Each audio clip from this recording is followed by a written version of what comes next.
Hey gang, Ted Gravlin with today's Tedcast. If you notice today, I'm not in front of my whiteboard because I'm going to do a little bit different topic today, and we'll get to that in a second. But if you like the Tedcast, then you remember to go down to YouTube and like and subscribe, because there's a whole bunch more videos of course, what I do on my YouTube channel. So anyway, go to YouTube and like and subscribe and just search for Ted Gravlin, you'll find me. But anyway, today's topic is interesting because I thought that I would just talk about what have I learned from coaching a couple hundred companies over the last few years, and even going back to when I was coached myself. What have I learned about how the thing works and what doesn't, and how has that kind of evolved? So, if I go back and just kind of give you guys the quick overview, I started my own company when I was very young. I was 24, I think, 1988. And, like most of you guys, I was a tech, and I started to just run a business with a truck. I, got myself a truck and put my tools in it and started running around fixing stuff and selling the air conditioner here and there. And then, of course, you wanted to do better, so I kept trying to get better and better and better. And the things that are interesting to me is that in the 90s, early 90s, I joined one of the first groups of contractors that were all sharing best practices. It's interesting to me that most of the large company owners that we know that are running super successful companies in the different Facebook groups and stuff, and the guys you see that had their reputations and stuff, there's so many of those guys were all in the same group. So we go back 25 years. I've known some of these guys for a very long time, and including a lot of the coaches that are out there, and that for some reason we all kind of know each other because we go way back. And part of that is because that was a group of folks back then when it didn't exist that all wanted to learn more and grow faster and stuff. And so it's interesting though how it's evolved, because back in the day, the way that typically worked was there was someone who was really doing pretty well, and they would come in and say, hey guys, let's talk about marketing, for example. And they would say, just run this ad. I ran it and it worked great. And of course, we would all go out and try the ad, just exactly verbatim, just change the logo and the phone number on it. And for some folks, it really did killer, and for other folks, it didn't work very well at all. And so you start to wonder, well, the methodology of helping at that time was just copy what I'm doing. As I've grown through my career of owning a business, and then after I sold, and then now as a coach, what I've realized is that the principles that work are what work, but not necessarily the exact execution doesn't always work the same way in every situation. So it's kind of interesting because, when I started to coach full-time in 2014, I was basically looking at a lot of what had been taught to me over 25 years, and realized that a lot of it was super complicated, and I wanted to simplify it. So I took like 5 or 6 or 7, I can't remember how many I had at the time, of this is the things that made the most impact for all the companies that I saw. And those things were basically in 3 areas. It was like, if you get your numbers right, your pricing right, and I talk about this a lot because it's the one that seems to have a big impact right away. You got to get your marketing right, and you have to get your sales process right. If you get those 3 things running well, then you tend to start to do better. But there was a 4th one that came on for me a couple years later because of some mentoring that I was getting completely outside the HVAC industry, and that was a mindset shift. And that's when I realized, as I looked at the mindset shift, and realized that all the folks who applied a mindset shift, along with the tactics of the things you may be talking about, were the ones who did the best. And here's what I mean by that. When I started my business, I had an idea of how I thought the industry works. Here's how it goes. If you do this kind of work and you do a good job and you give people a good price, and then everyone will love you and they'll all just hire you. Well, that's true to some extent, but ultimately it's not about those things. It's ultimately about building a better company, and that requires a shift in your thinking about how the industry actually works. It's not about being a better tech. It's not about having a new tool. It's not about finding just the magic ad that you have to run for marketing or the magic sales script. Just say this and they'll buy from you.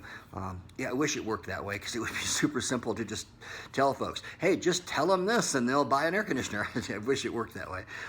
It doesn't. But the mindset shift of, your belief system in how your company fits your marketplace, how the industry works, and it's constantly evolving. So those folks who do really well have that mindset shift. So, kind of circling back, when I started coaching, I simplified it down to those tactical things, and then of course I added in a little while later the mindset shift. One of the things I noticed, though, and again, major lesson for me, was that in some of those groups that, even going way back, or even with all my clients, if I look at it, it's kind of the same idea. There's a few hundred contractors, right? Most of them learned a lot. 90% of the time, they really got their money's worth, really learned something, really improved their business. But at the top of that, there were like, let's just say there's a couple of hundred contractors in a group at any given time, and there's a dozen or so who are just crushing it. And it mostly had to do with trying to notice the difference. What are those guys doing that everybody else isn't doing? And ultimately, it came down to a couple things. They were constantly training. They were constantly learning. They were constantly willing to change their mind about that mindset shift. And when I realized that, that sort of changed the game for me with my own clients. So we actually work quite a bit with that too, although it's not really a huge selling point, because most people don't want to be told, hey, you're gut stinking thinking and you're not doing it right. There's something going on between your 6 inches between your two ears. People don't want to hear that part. They want to just hear the magic bullet. So again, we've evolved from, I used to hear it a lot. The conversations I used to have 4 and 5 years ago were contractors saying, hey, I need my phone to ring more. Can you show me what ad I should run? And we would do that. We would say, run this and you'll get some phones to ring, and it would work. What's interesting now is I don't hear that very much anymore, because we keep circling back into those three things: the numbers, the marketing, and the sales process. We keep circling back to numbers. When you understand how those work, it's very, very interesting how suddenly you need less marketing. Suddenly the number of phones that are ringing for most companies is plenty enough. You already probably have enough if you're charging enough, and if you're watching your costs, and if you're running your financials correctly. Suddenly you make a crap ton more money with exactly the same number of customers you had before, or even fewer. So suddenly your marketing problem gets smaller. Now, that's not to say there aren't a few companies I talk to who, man, you're telling me you only had 3 calls all week? Clearly a marketing problem. We need to get the phones to ring. That does happen, but it's not as common, and it's just not a conversation I'm having a lot anymore. We're really getting down to the first one with the numbers, and the third one with the sales process. Actually moved in my training, when I train folks, is usually we start with numbers and then we move sales process right to the second thing to do. And the reason why is because, okay, so I've got numbers and that, now I have to sell at those prices, so we have to get that to work pretty well. And there's all kinds of sales training out there. I've taken most of it. And also my process has evolved in that as well. It used to be that you would go out, and there's still plenty of training out there, and it does work. It's just that I didn't like it because I just wasn't comfortable with it. Actually, I shouldn't say that. I got good at it, but I still didn't enjoy doing it that way, where you get a big thick script, and when they say this, you say that, and then when they respond this way, you handle the objection this way, and then this. It's like, okay, that gets complicated, and it's actually fairly hard to train a large number of people to do that, because it takes there's a special kind of person who can handle that kind of verbal fencing all day long, and most of us have service techs and stuff working for us, and they don't really want to learn how to do those kinds of verbal sales skills and that, and train as hard as it would take to get good at it.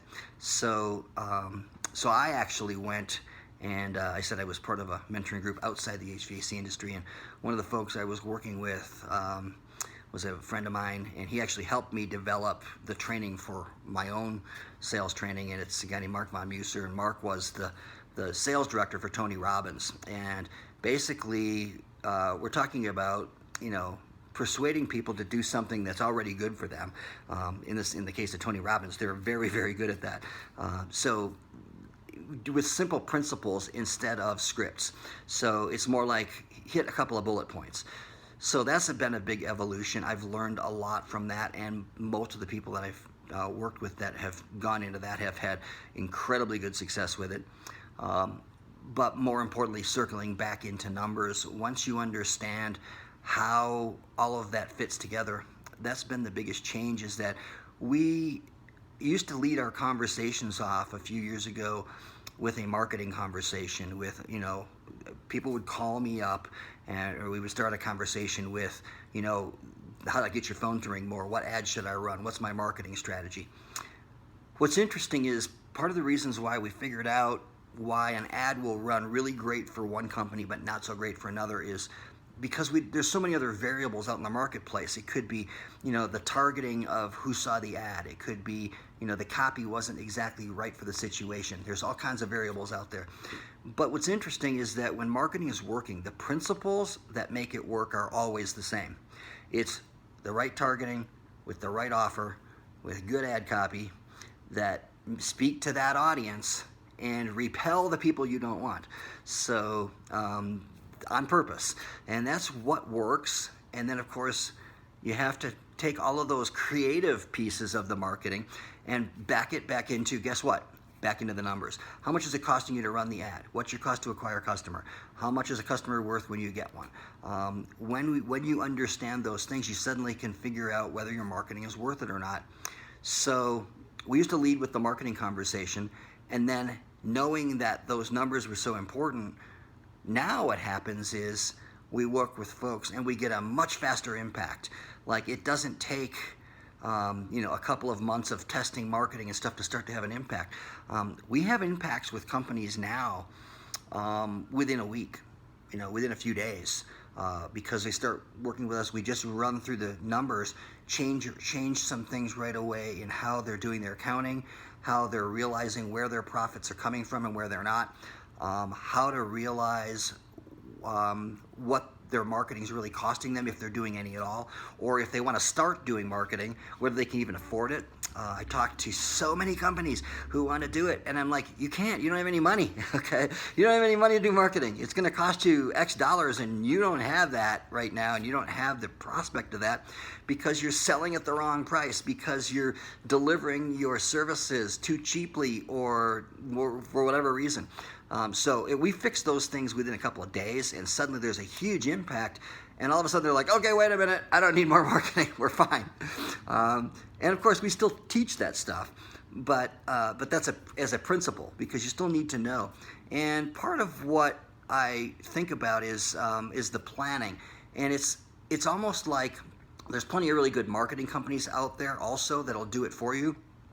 There's a ton more bad ones who will try to do it for you and do a bad job. And mostly what I'm teaching folks now is how to recognize the difference. Because, look, I get it. You're trying to run an air conditioning company and you haven't got time to become a full-time marketer. And maybe you shouldn't. But you should recognize whether the company that you're using to do your marketing, if they're any good at it or not. And if you understand the principles of how this is the offer, or this is the targeting, this is the offer, this is the copy. If you know good copy when you see it, you're like, okay, my company's doing a good job. I'm good. We don't have to fire them. Or you can sit there and go, what are you doing? You're running an ad that my third grader could have wrote, and it's not even good. It's not even using any kind of persuasion principles. It's not asking anyone to take an action. It's not doing anything. It's throwing my logo out there and hoping someone calls me someday. That's not good marketing. So again, these are some of the lessons that I've learned from coaching, hundreds of companies now. And ultimately, it comes down to the most successful are the ones who apply the things they're learning. Because it's real easy to sit here and watch a video like this one, or go on my YouTube channel and watch a bunch of videos, or anyone else, and absorb new stuff and then not do anything with it. the most successful are the ones who go, you know what? Going to change it. Just going to do it. And that's the biggest thing that we learned too. The other thing I learned is that if you give people 100 things to do, they won't do any of them. So what we tend to do when I'm working with folks is we just give them one thing to do. Hey, this week, just do this. Like early on for most of my clients, it's just this week, let's just make new pricing for your company. Let's just build new prices because you're going to understand your numbers. Let's work with that for a day or two. Now that you understand that, let's build new prices and roll it out next week and see what happens. And suddenly they call me back about 7 or 8 days later, like, oh my God, we're making like 3 times as much net profit. Or for the first time, we're actually making real net profit and not hiding it in the numbers and not kidding ourselves and not cooking the books. And that happens with a really fast impact. And then the next question is, what do we do next? So, okay, well, in that case, then we can start talking about things that cost money: marketing, hiring, truck wraps, image, branding, logos, all that stuff. And it also circles back around to the company you're building, which is a huge thing with recruiting and training. If you notice, there's companies out there that have 100 plus employees. I can promise you, those companies did not get lucky by just stealing the odd technician from a competitor here and there that already knew everything he needed to know. Those guys are kind of unicorns, and you're not going to find 100 of those. So if you want to build a company more than 3 or 4 people, you are going to have to build a recruiting program and a training program that runs almost constantly. And in fact, just think of it, I'm never going to stop recruiting new folks, and I'm never going to stop training them. And I think of it like super elite groups. The analogy I use often is like Navy SEALs. They're never not running a new class of brand new guys through. They never say, oh no, we're good, we got enough guys. They never say that. They always know they need the next generation coming up behind them. And the folks that they're recruiting don't have any experience doing all the cool stuff they do. They're not experts in parachute jumping and shooting guns and swim, frogman stuff. We'll teach you that, but we're looking for the right guys. But they're constantly recruiting, and then they have a huge, robustly built training pipeline to get them from where they find the guy they want to when he's useful to them.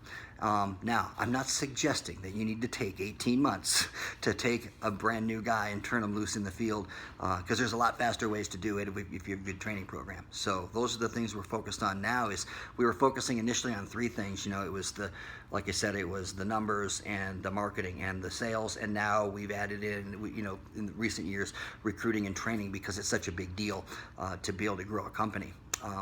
So anyway, just that was kind of my thoughts for the day, was how, what have I learned from, and how we approach it. And it's evolved from, here's a big fire hose of all the things you need to learn to run a company, into, nope, let's break it down into simple principles. And of course, we can always elaborate on those things. So, again, to give you the example of what I mean by that is in the marketing, we used to get these thick books of like, here's all the ads everybody's running and different people, try this one, try that one, try that one. Now it's like, I can just say, hey, look, learn how to do a good offer, learn how to do good targeting for the right people, learn how to write good ad copy. And then if you need some examples of that, we can show you some. But ultimately, you're going to have to learn the difference between those things and learn the principles of that. Because when something's working great, whether it's the Yellow Pages in 1991 or whether it's Google today, the same things that make people kind of clickbait on it are the same things that make people say, I'm going to take an action on that. So learn those principles. So having said that, I'm going to do a planning thing, because this is a big thing for me, is building a plan so that you can say, where am I now? Where do I need to go in the near future? What's my next step? So I'm going to do a planning workshop. I'm doing it Saturday, July 31st, and I've done similar things before on smaller topics. This one's going to be a more global planning system. So it's going to be a little bit of everything, and it's going to be Saturday 12 Eastern, July 31st. If you want to participate, it's free. I'm not going to charge anything for it, but you'll have to register, because I'll have to send you a link for the Zoom call, and you'll do that at tedgravlin.com/planning-workshop. I wish I could make that shorter, but I can't figure out how to do that. But I'll post a link here too. Or if you want to, if you just want to have a one-on-one conversation, you can always just text me, message me here on Facebook or in YouTube. If you're watching on YouTube, send me a message in there, or if you want to book a call, it's tedgravlin.com/booking. You can get right to my calendar. We can talk about things that might help you out with that if any of this stuff sounds like something that you're into. But again, those are the things that I have learned that have been evolving and constantly evolving about how we approach and get better and better and better results with clients and companies that are out there trying to get a little better at what they do. So anyway, my thoughts for the day, and we'll talk soon.